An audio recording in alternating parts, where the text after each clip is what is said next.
கேள்வி பார்வையாளருக்கு வணக்கம். இந்த நேர்காணலில் நாம் சந்திக்க இருக்கும் சிறப்பு விருந்தினர் அண்ணா திராவிட மக்கள் முன்னேற்ற கழகத்தின் பொதுச் செயலாளர் வழக்கறிஞர் பசும்பொன் பாண்டியன் அவர்கள். சார் வணக்கம். வணக்கம். மகா சிவராத்திரி தமிழ்நாடு முழுவதும் பல மக்கள் கொண்டாடி இருக்காங்க. கூடுதலாக பார்த்தோம்னா ஈசா யோகா மையத்தில் கூட ஜக்கி வாஸ்தே அவர் தலைமையில் பிரம்மாண்டமான ஒரு நிகழ்ச்சி நடைபெற இருக்கிறது. சொற்பொழிவு கூட பல நபர்கள் ஆற்றுவதாக பல்வேறு கருத்துக்கள் வருகிறது. இதில் பார்த்தோம்னா ஒன்றிய உள்துறை அமைச்சராக இருக்கக்கூடிய அமித்ஷா அவர்களே நேரடியாக கலந்து கொள்ள இருக்கிறாரு. நேற்றைய தினம் கூட கோபேக் அமித்ஷான்ற ஒரு முழக்கம் தமிழ்நாடு முழுவதும் மிக வைரலாக இருந்தது. இந்த சம்பவத்தை அமித்ஷா அவனுடைய வரி எப்படி சார் பார்க்குறீங்க? மகா சிவராத்திரி அப்படி பொறுத்தளவில் தமிழ்நாட்டில் இருக்கக்கூடிய மக்கள் சிவனை வழிபடவில்லை, அவருடைய மூதாதையரை வழிபடுவதுதான் இன்றைய தினம் ஒரு சிறப்பாக.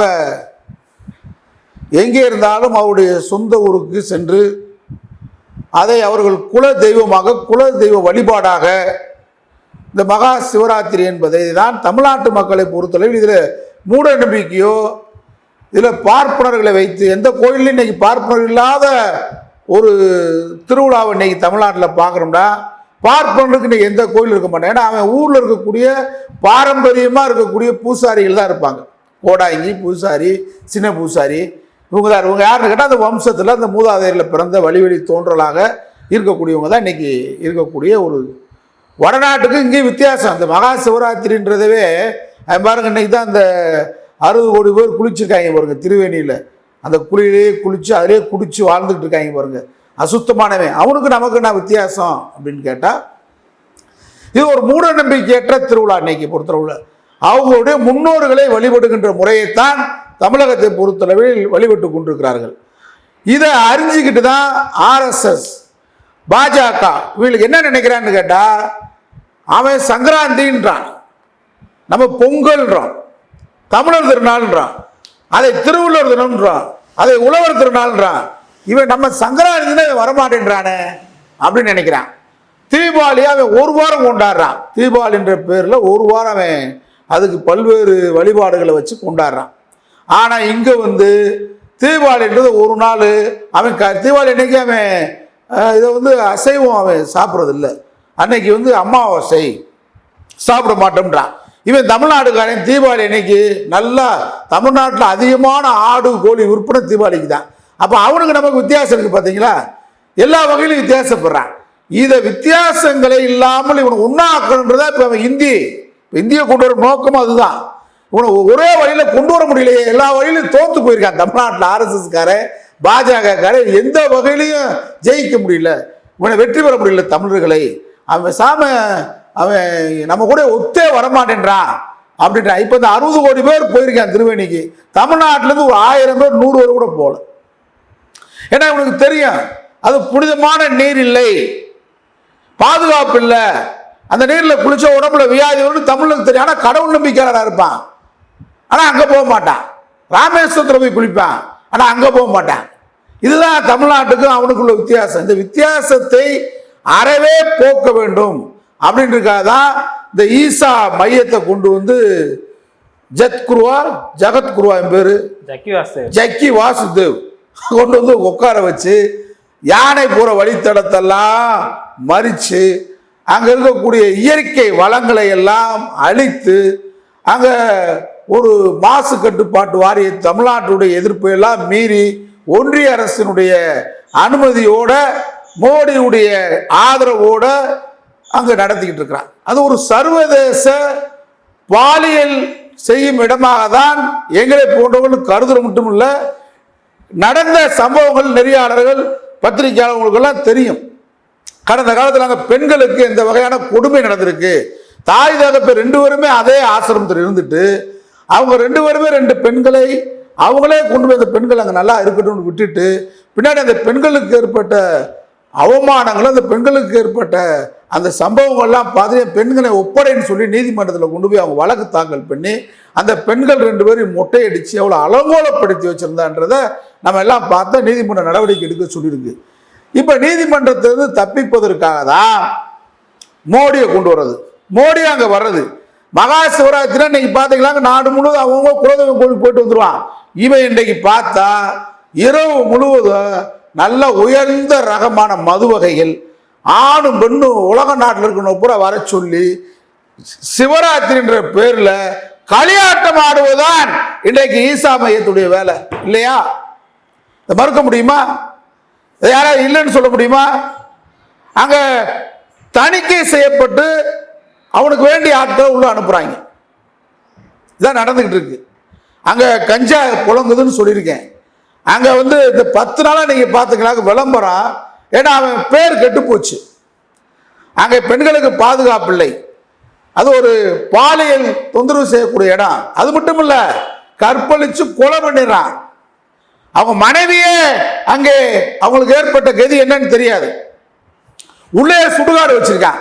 எங்கேயாவது ஒரு மடத்துக்குள்ள சுடுகாடு வைப்பாங்களா? சுடுகாடு வச்சிருக்கான்.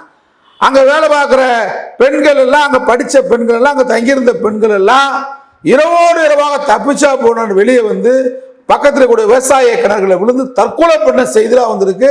அது பற்றிலாம் நடவடிக்கை இல்லை. எப்படி சாதாரணமா ஈசா மையத்தின் அருகில் கூடிய காவல் நிலையம் இந்தியாவுடைய பாதுகாப்புத்துறை அமைச்சர் அமித்ஷாவே வந்து அங்க களியாட்டம் ஆடுனா எப்படி சாதாரண ஒரு கான்ஸ்டபிள் போய் ஈசா மையத்தை நடவடிக்கை எடுக்க முடியும்? இந்தியாவுடைய முப்படையை கையில் வச்சிருக்கக்கூடிய பாதுகாப்புத்துறை அமைச்சரே வந்து ஈசா மையத்தில் வந்து இன்னைக்கு சிவராத்திரி போர்வையில வந்தா இவருடைய லீலைகளை, இவருடைய காம லீலைகளை, இவருடைய அனைத்து அட்டூழியங்களை யாரும் கண்டுகொள்ளக் கூடாது என்று பச்சை கொடி காட்டுவதற்காக அமித்ஷா வருகை. நான் தமிழ்நாடு காவல்துறையை கேட்கிறேன், நீங்க இன்னைக்கு நடக்கக்கூடிய கூத்த தமிழ்நாடு அரசின் சார்பாக உளவுத்துறை முழு வீடியோ எடுங்க. உளவுத்துறை உள்ள போங்க. கிட்டத்தட்ட 7000 போலீஸ் பாதுகாப்புல ஈடுபட்டு 7000 போலீஸ் வெளியே நிக்குது. நான் உள்ள போக சொல்லி வீடியோ எடுக்க சொல்றேன். லைவ் நிகழ்ச்சி போட சொல்லுங்க. முழுமையாக நடக்கிற நிகழ்ச்சியை கண்காணிப்பு கேமராக்கள் பொருத்த வேண்டும். கோயில் நிர்வாகம் அந்த கோயில் சார்பாக நடத்த அங்க பூஜை மட்டும் நடந்தா பரவாயில்ல. பூஜை என்ற பெயரில் அனைத்து காம கல்யாணம் நடக்குது. நான் பகிரங்கமா குற்றம் சொல்றேன். ஈசா மையமா கற்பழிப்பு கூடாரமா? ஈசா மையமா களியாட்டம் கூடாரமா? மகா சிவராத்திரி என்ற பெயரில் அயோக்கியத்தனத்தை தமிழ் மண்ணில் அரங்கேற்றுகின்ற இந்த ஈசா மையத்தை இழுத்து மூடணும். இழுத்து மூடுவதற்கான அத்தனை சான்றுகளும் ஆவணங்களும் இருக்கு. காவல்துறை நடவடிக்கை எடுக்க முடியல. காரணம், நேரடி உள்துறை அமைச்சர், நேரடியாக பிரதமர், நேரடியாக பாஜக கட்சியுடைய அகில இந்திய தலைவர் ஒன்றிய அமைச்சர் ஜே.பி. நட்டா வருகை. இன்னும் சொல்லணும்னா தமிழ்நாட்டில் ஒரு கமலாலயத்தில் இருக்கிற மாதிரி பாஜகவுக்கு அகில இந்திய அளவில் அவருடைய பிளாக் மணியை, அவருடைய கருப்பு பணத்தை, பாஜகவுடைய பினாமி பேருக்கூடிய அத்தனை பணங்களும் புழங்குகின்ற பழக்கமாக கூடிய பதுக்கி வைக்கக்கூடிய இடமாக ஈசா மையத்தை நான் கருதுகிறேன். ஒன்றிய பாஜக அமைச்சருடைய பிளாக் மணி அங்கே பதுக்கப்பட்டிருக்கிறதா கருதுகிறேன். ஈசா மையம் என்ற போர்வையில் ஒரு ஆன்மீகத்தின் பெயரால் அராஜகம், அட்டூழியம், காம களியாட்டம், போதை வஸ்துக்கள் உலக நாட்டிற்கு பூரா வந்து இன்னைக்கு ஆணும் பெண்ணு வித்தியாசம் இல்லாம ஒரு கேப்ரே டான்ஸ் ஆடுறதா மகா சிவராத்திரி வேலையா? தமிழ்நாட்டு மக்கள் குலதெய்வத்துக்கு போறாங்க, வழிபடுறாங்க.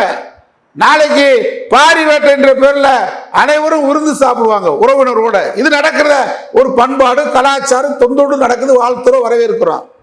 ஆனா மூட நம்பிக்கையின் முறைநாற்றமாக ஆன்மீகத்தின் பெயரால் தமிழ் மண்ணில் உட்கார்ந்துக்கிட்டு, அதுவும் எங்க இயற்கை வளங்களை, மலை அடிவாரங்களுக்கு கூடிய இயற்கை வளங்களை அழித்து விட்டு, யானை போகக்கூடிய பாதை அழித்து விட்டு, விலங்குடைய சரணாலயத்தை அழித்து விட்டு, அத்துமீறலாக உள்ளே எந்த விதமான அனுமதியும் இல்லாமல் பல்வேறு கட்டடங்களை எழுப்பி உள்ளே சுடுகாடு வைத்து, எதுக்குடா ஆன்மீக மையத்தில் சுடுகாடு?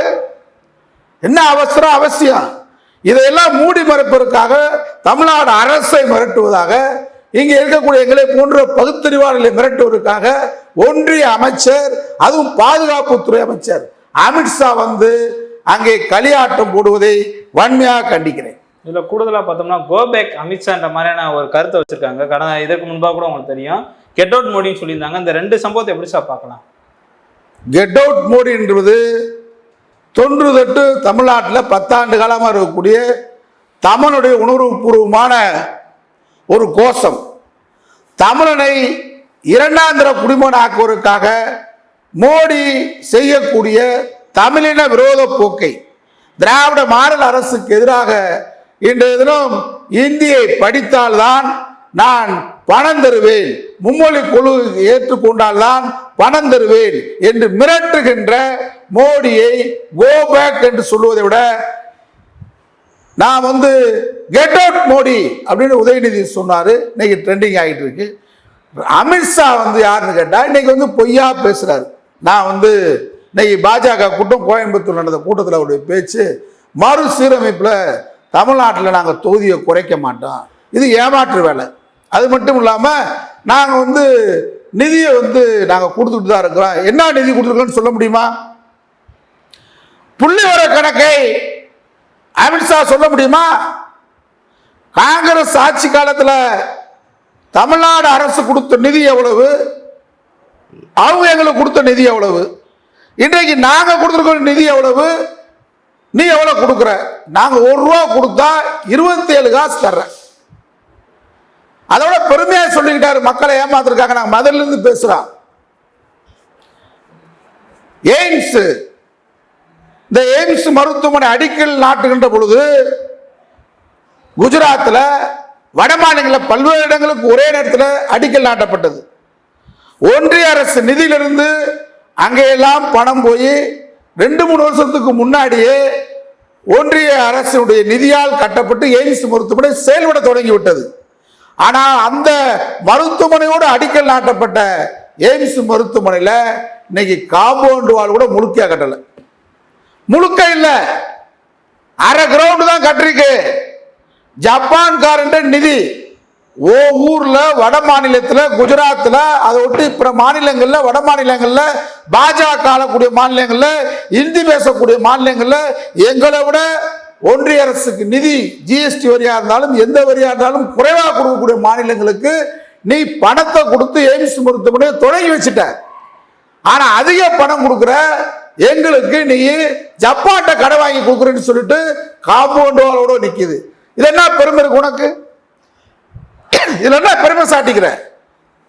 மதுரைக்கும் கோயம்புத்தூருக்கும் மெட்ரோ ரயில் திட்டம் கொண்டு வரோம் அப்படின்னு சொல்லி இந்த நிதியாண்டுல ஏன் பட்ஜெட்ல பணம் ஒதுக்கல? அதனால கரடி புகுந்த மாதிரி புகுந்துக்கிட்டு தமிழ்நாட்டில் இன்னைக்கு அமித்ஷாவுடைய பேச்சுக்கள் அனைத்தும் பாஜக கட்சிக்கே உரித்தான பொய்யே இன்னைக்கு பேசிட்டு போயிருக்காரு. மக்களுக்கு தெரியும். அதனால இன்னைக்கு அவரு அங்க கல்யாணத்தில் அவரும் மது இருந்துட்டு விருந்துல நடனம் ஆட போறாரா அல்லது அவரும் போதையில் எது ஆட போறாரான்னு தெரியல. போதையில் ஆடுறதுக்காக தான் ஈசா மையம். ஆணும் பெண்ணும் வித்தியாசம் இல்லாம யாரு யாரை கட்டிப்பிடிச்சு ஆட போறாங்கன்னு தெரியாது. அந்த அளவுக்கு ஒரு மோசமான ஆன்மீகம் என்ற பெயரால் மகா சிவராத்திரி 10 நாளா விளம்பரம், கோடிக்கணக்கான ரூபாய் விளம்பரம் கொடுத்து இன்றைக்கு ஒன்றிய அரசு அனுமதியோட தமிழ்நாட்டில் ஒரு கேப்ரே டான்ஸ் ஆடுவதற்கு அனுமதி கொடுத்தது மாதிரிதான் இன்றைக்கு மகா சிவராத்திரி என்ற பெயரால தமிழ்நாடு மக்கள் வணங்குகின்ற குலதெய்வ வழிபாட்டுக்கு எதிராக பாஜக கட்சி குலதெய்வ வழிபாடு அல்ல. மகா சிவராத்திரி என்பது நாங்கள் தண்ணி அடிச்சு கஞ்சா அடிச்சு அபின் அடிச்சுட்டு பொண்ணு ஆணும் ஆடுறதுதான் மகா சிவராத்திரி என்ற கலாச்சாரத்தை தமிழகத்தின் மீது திணிக்க நினைக்கின்ற மோடியா இருந்தாலும் அல்லது அமித்ஷா இருந்தாலும் ஈசா மையத்தை வன்மையாக கண்டிக்கின்றேன். நன்றி சார். நன்றி.